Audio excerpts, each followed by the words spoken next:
Hello friends, नमस्कार. नुतन रेसिपीजमध्ये तुमच्या सर्वांचं खूप खूप मनापासून स्वागत आहे. तर आज ना आपण छान असं पनीर शावरमा किंवा शॉर्मा म्हणतात ते बनवायचं आहे. तुम्ही मार्केटमध्ये पनीर शॉर्मा किंवा चिकन शॉर्मा वगैरे खाल्लं असाल, तर आज आपण पनीर शॉर्मा घरी बनवणार आहोत, होममेड बनवणार आहोत. खूपच छान लागतं. तर तुम्ही नक्की ही रेसिपी ट्राय करा. तर पनीर शॉर्मा किंवा शावरमा बनवायसाठी मी काय केलं आहे, एक बोल हंकड घेतलेला आहे. म्हणजे दही रात्रभर किंवा 4 ते 5 तास आपण कपड्यामध्ये बांधून लटकून ठेवायचं आहे. त्याचं पाणी सगळं निघून जायला पाहिजे. हे मी हंकड घेतलेलं आहे. आणि जर काही थोडंसं पाणी राहिलं ना, तर आपण काय करायचं, 1 ते 2 चमचे बेसनचं पीठ घेतलेलं आहे. मार्केटमध्ये जे असतं तर त्याच्यात बेसनचं पीठ नाही ॲड करत, फक्त दही घेतात हंकड. पण बेसन ॲड केलं ना तर त्याचा टेस्ट खूप छान लागतो. म्हणून मी बेसन घेतलेलं आहे. अर्धा चमचा ब्लॅक पेपर पावडर, आमचूर पावडर, हे मी चाट मसाला घेतलेला आहे, हळद घेतलेली आहे, लाल मिरची पावडर घेतलेली आहे, गरम मसाला घेतलेला आहे आणि हे मी काश्मीरी मिरची पावडर घेतलेली आहे आणि कसुरी मेथी आहे. मीठ ॲड करूया स्वादाप्रमाणे. हे आपण होममेड बनवतो आहे, म्हणजे मी घरचे जे मसाले आहेत ना ते मी ॲड करते आहे. हे आहे आलं, लसूण आणि हिरवी मिरची आणि कोथिंबीरची पेस्ट आहे, ते मी ॲड करते आहे.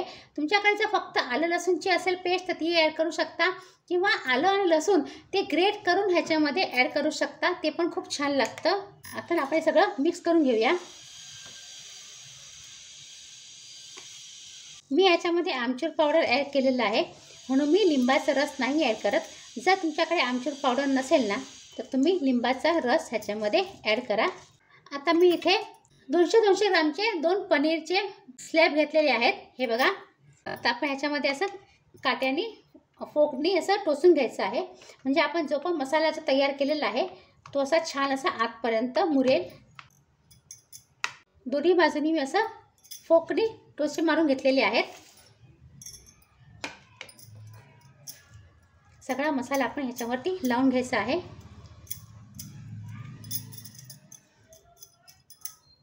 सगळं मी लावून घेतलेलं आहे पनीरला. आता याला आपण अर्धा ते 1 तास आपल्याला ह्याला रेस्ट द्यायचा आहे. तर आता आपण ह्याला रेस्ट करायला बाजूला ठेवूया. आता हे बघा, तास झालेला आहे, छान असं मॅरिनेट झालेलं आहे आणि मसाला पनीरचा छान असा आतपर्यंत मुरलेला आहे. आता आपण गॅसकडे जाऊया, याला छान असं रोस्ट करून घेऊया. आता मी हा तवा घेतलेला आहे आणि 2 ते 3 चमचे मी तेल घेतलेलं आहे. तुम्ही बटर, तूप काही पण घेऊ शकता. आता हे ना असं व्यवस्थित असं उचलायचं.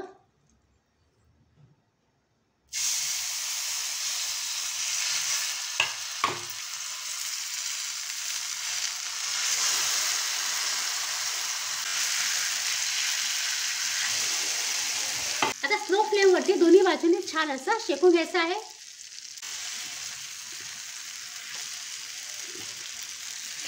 तर हे बघा, दोन्ही बाजूने छान असं आलटून पलटून असं ब्राऊन कलरचा कुरकुरीत असं आपल्याला करून घ्यायचं आहे. आता आपल्याला ह्याचे पीसेस करायचे आहेत. मी असे चौरस पीस करून घेतलेले आहेत. तुम्हाला जर लांब करायचे असेल ना तर तसे पण तुम्ही करू शकता. मी ही मोठी प्लेट घेतलेली आहे आणि आधी आपण काय करायचं, असा सॉस करून घ्यायचा आहे. 1 वाटी म्हणजे मूठभर मी तीळ घेतले, त्याला ड्राय रोस्ट केले आणि 5 ते 6 लसूणच्या पाकळ्या घेतल्या. 7 ते 8 चमचे मी दूध घेतलं आणि 2 चमचे, जो हा चमचा आहे ना, 2 चमचे मी ऑलिव्ह ऑइल घेतलं आणि मीठ ॲड केलं आहे. 1 हिरवी मिरची ॲड केलेली आहे आणि हँडफुल मी हे कोथिंबीर ॲड केलेली आहे. ते सगळं मिक्स करून मी वाटून घेतलेलं आहे. पाणी अजिबात ॲड करायचं नाही आहे.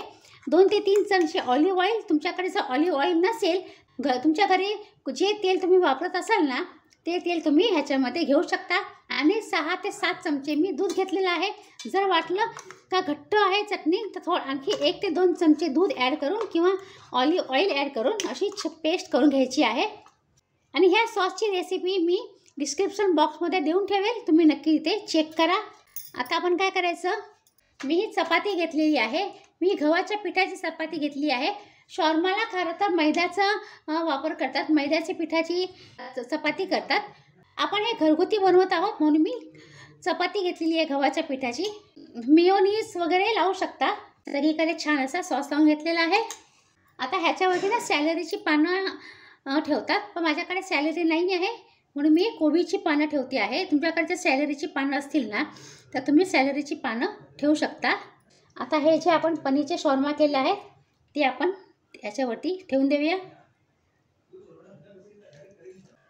ह्याच्यावरती कोबी असा मी कापून घेतलेला आहे स्लाइसमध्ये, ते ठेवलेलं आहे.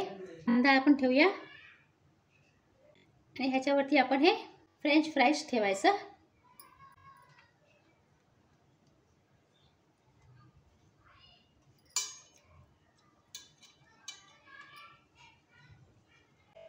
हे एक तयार झालेलं आहे. दुसरं घेऊया.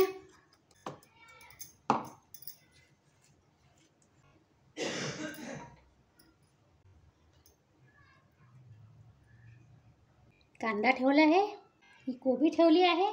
जर तुम्हाला थोडंसं आंबटसर आवडत असेल तर ह्याच्यावरती तुम्ही चाट मसाला स्प्रिंकल करू शकता. जर चाट मसाला नसेल तर आपण लिंबू आपण पिळायचं.